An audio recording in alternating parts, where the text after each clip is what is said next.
Buenas tardes, continuamos con la serie de presentaciones del seminario en Fuentes y Prácticas.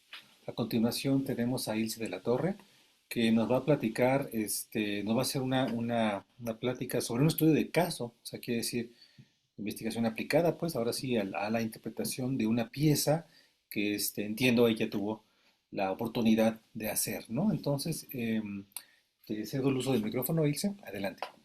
Gracias, buenas tardes.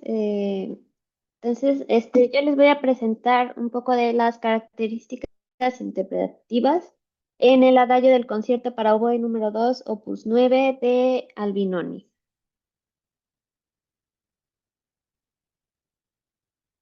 Bueno, les voy a hablar un poquito del antecedente. El oboe barroco tuvo varios cambios evolutivos hasta llegar a lo que hoy se conoce como el oboe moderno.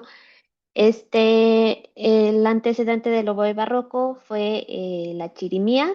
Este, tuvo una serie de cambios, la chirimía y para hasta llegar al oboe barroco. Consta de tres partes, que es el cuerpo medio, la cabeza, perdón, el cuerpo medio y la campana.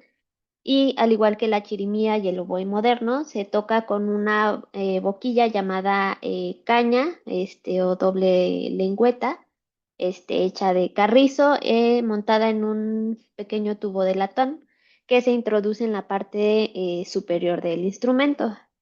A diferencia de la chirimía, que la chirimía, si recordamos un poquito, se usaba mucho pues era para tocarse en el aire libre, con marchas, instrumentos que resonaban bastante. El oboe barroco, ya con estos cambios que se fueron haciendo a lo largo de los años, empezó a tomar lugar en las orquestas. Y su función principal era tocar la misma voz que los violines, o sea, doblaba. Este, pero poco a poco fue teniendo un espacio más protagónico, dentro de la orquesta, hasta llegar, a tener un repertorio propio de solista, y bueno, también ya en las orquestas ya tenía su propia voz, ya no doblaba tanto a las cuerdas, a los violines principalmente. Aquí les muestro la diferencia, ¿no? La chirimía, que igual aquí se ve su pequeña caña. Este ya es el oboe barroco. El oboe barroco ya tiene llaves, tres llaves de metal que se tocan con el dedo meñique de la mano derecha. Y bueno, aquí les presento los tres instrumentos, ¿no? Chirimía, oboe barroco y el oboe moderno. Voy a hablar un poquito de el compositor de la obra que les voy a presentar. Este fue un compositor y violinista italiano. Creció en una familia pues de dinero, lo que esto le permitió iniciar sus estudios de canto y violín desde muy temprana edad, y él no tenía como esta necesidad de trabajar, por lo que se pudo dedicar 100% a la música. Albinoni fue el primer compositor italiano en escribir música para oboe solista, y dentro también de sus composiciones, como en la ópera, empezó a agregar el oboe como voz solista. Voy a hablar un poquito también, en este estudio de caso yo me enfoqué en Quantz, ya que estuve revisando varios tratados diferentes estaba Caccini, por ejemplo, Geminiani, que era lo mismo que presentaba la compañera Astrid. Comparten muchos criterios sobre la música barroca, cómo interpretarla, pero curiosamente Quantz fue como el pionero, ¿no? Tuvo mucho éxito en su música, en sus tratados. Y entonces todos los documentos que estuve revisando, tratados, todos se iban a tener a Quantz mm, como el único, ¿no? O sea, todos se refieren a él como lo que él dijo era lo bueno, ¿no? Entonces, Quantz fue un compositor y flautista alemán. Él fue muy importante para la flauta porque aparte Quantz hacía instrumentos, ¿no? Hacía las flautas. Entonces, igual, gracias a él, la flauta pudo tener mucho desarrollo. Este, Uno de sus principales trabajos eh, fue este tratado que se llama El método para aprender a tocar la flauta traversa. Y hablaba sobre la técnica de la flauta, cómo tocarla, y profundiza mucho en la flauta, pero es un tratado bastante amplio donde también emprende diversos temas de interpretación para cualquier músico. Habla un poquito del oboe, del fagot y de las cuerdas y da una guía en cómo tocar la música barroca, ¿no? Con ciertas características. Entonces, la música barroca era muy común, que el compositor no escribiera muchas indicaciones como dinámicas, articulaciones, adornos, ya que se esperaba que el compositor, perdón, que el intérprete fuera capaz de tocar conforme a las reglas que se esperaban, y le daba esto libertad para que la música fuera diversa, ¿no? Le diera vida a cada intérprete. El uso de las diferentes dinámicas era necesario para darle vida y expresión a la obra. Se creía o decía Quantz que cada matiz, así como el tempo, despertaba diferentes pasiones en el escucha, ¿no? Este, Igual las diferentes tonalidades y diferentes tempos, como adagio, allegro, tenían un afecto principal, ¿no? Depende de lo que el compositor quisiera expresar, era el recurso que utilizaba en cada obra que tenía. Algunas herramientas utilizadas en la música barroca era la mesa di voce, que más adelante hablaré, dinámica de terrazas, adornos como apoyaduras, notas de paso, vibrato, trinos podían ser de medio tono o de un tono entero. Entonces, en el adagio de Albinoni, que es el que les presentaré, el primero y tercer movimiento están en re menor, mientras que el segundo movimiento se mueve en si bemol mayor, que es el relativo de re menor. Quantz decía que todos los adagios debían ser tocados como si se estuviera acariciando cada nota. Él proponía utilizar la dinámica de terrazas, que se refería a alternar el volumen, ya sea en fortepiano, entre la orquesta y en este caso el instrumento solista. La mesa di voce se refería a empezar en una nota, eran notas largas, comenzando con un piano y ir creciendo ligeramente y poco a poco hasta tener un vibrato pues muy ligero también, y llegar a la nota pues que le seguía, ¿no? Una nota, o sea, la siguiente en la frase.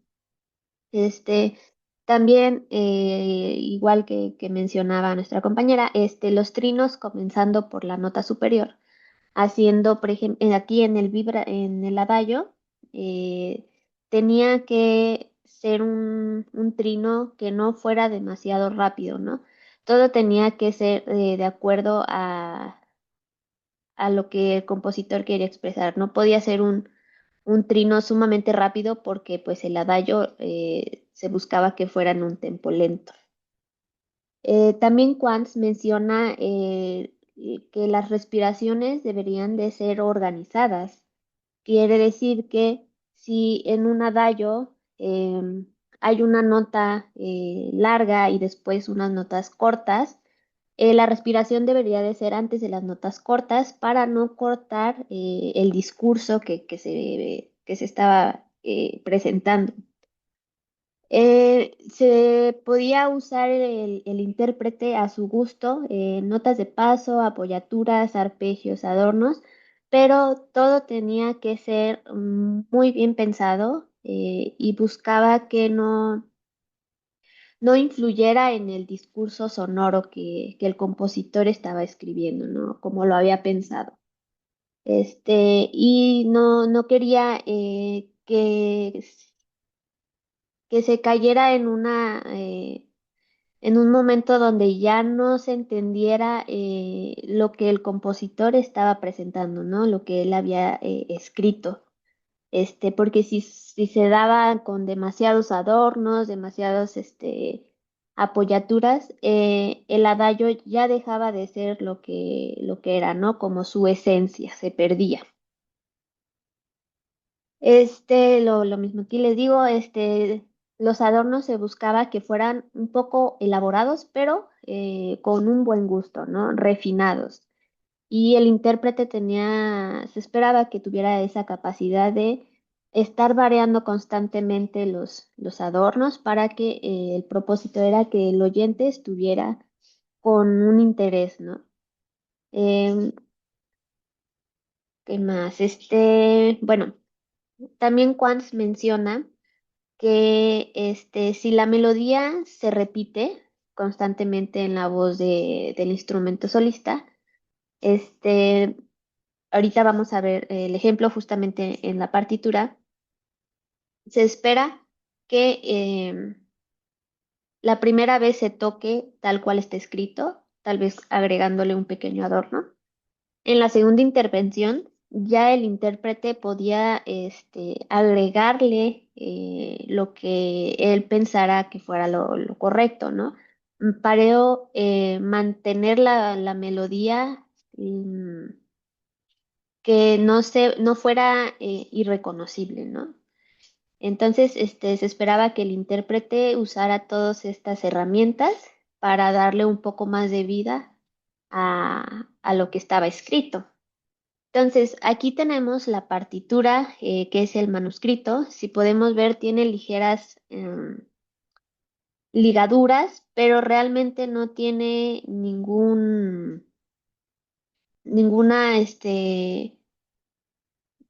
¿cómo se dice? Ninguna dinámica. Aquí le agrega un pequeño trino, pero realmente no tiene más escrito, ¿no? Entonces, el compositor esperaba que el intérprete fuera capaz de agregarle, pues, todas estas herramientas. Aquí tenemos la partitura que los oboístas usamos y aquí, bueno, esta es la que yo estuve rayando. Les voy a mostrar las herramientas que usé. Entonces, aquí tenemos la primera frase, que consta de 5 compases, y empezamos justamente lo que les comentaba.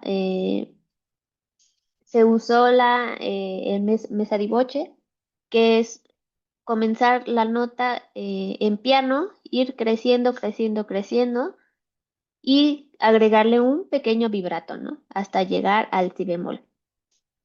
De aquí el trino comenzando por la nota superior y agregándole una pequeña apoyatura y terminar en la nota. Aquí comenzar la misma frase, por lo que se usa el mismo recurso de mesa di voce. Aquí, como ya Quantz pide que se le haga un poco de diferencia entre la primera frase y la segunda, aquí lo que se hace es agregarle igual unas notitas de paso para llegar a la siguiente nota, el mismo trino y la resolución. Más adelante, aquí lo que también menciona Quantz, lo que les comentaba de las respiraciones, ¿no? Aquí están las respiraciones muy claras, se hacen después de una nota larga, los trinos para terminar la frase, una respiración sin cortar aquí el discurso. Después de la nota larga se puede hacer otra respiración. Lo mismo pasa en esta sección. Aquí al llegar al trino, nota superior, y se le pueden agregar estas pequeñas notitas como adornos. Y lo mismo que mencionaba la compañera Astrid, se hace se agrega una notita, una apoyatura, pero pues también es un adagio, entonces se tiene que empezar como un poco más lento, ¿no?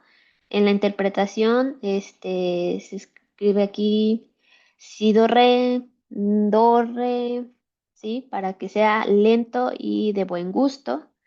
Aquí igual se le agregan un grupetito, trino, y igual se termina con una misma apoyatura. Ya para la última sección, se utiliza aquí igual el mismito recurso, mesa di voce con un ligero vibrato. En esta parte, si se dan cuenta, se le agrega igual una notita de paso para darle un poco de diferencia a las dos primeras frases. Aquí eh, se le agregaron notas de paso, do, si, la, sol, fa, ¿no? Más adelante, el mismo discurso, pero una segunda abajo, hasta llegar al mi. Aquí se hace un pequeño tresillo, trino, una respiración después de la nota larga. De igual manera, aquí se le agregan notas. Si se dan cuenta, aquí se repiten las mismas frases, pero se le van dando vida de otra manera, ¿no? De diferentes notas. Em, Termina aquí esta pequeña sección, una respiración, y para terminar, en lugar de aquí que se empieza desde un sol, aquí se empieza desde una nota superior, que es do, re, mi, trino, y empezando por nota superior de igual manera y terminando pues ahora sí se termina el discurso de la obra y la orquesta termina con un forte. Cabe mencionar aquí que cuando la cuerda comienza, tiene un volumen fuerte, se espera que dé la presentación. Al momento de que el oboe comienza su frase, la cuerda baja de volumen y es lo que se espera de la dinámica de terrazas. Baja el volumen para que darle pie al instrumento solista de que comience a usar estos recursos que Quantz propone. Y bueno, tengo aquí, tuve la oportunidad de tocarlo el semestre pasado, entonces les voy a mostrar el resultado. Entonces voy a ver si se escucha.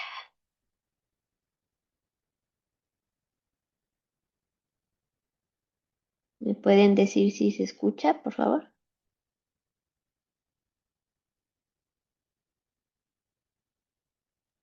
Hasta ahorita no. No, No, no ¿verdad? se Ok. escucha. Entonces voy a dejar de compartir para compartir otra vez la pantalla.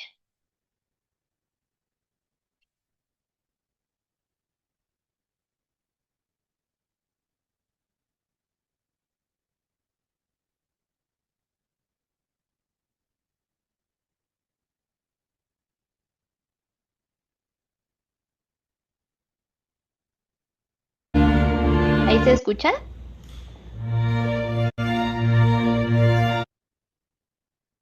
¿Sí Sí, se logra escuchar? Ok, gracias. Entonces espero que lo disfruten.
bueno, como conclusión, mm, mm, entonces, Quantz presentó un trabajo muy completo, y lo que les mencionaba, ¿no? Varios compositores que escribieron tratados tenían la misma idea que Quantz.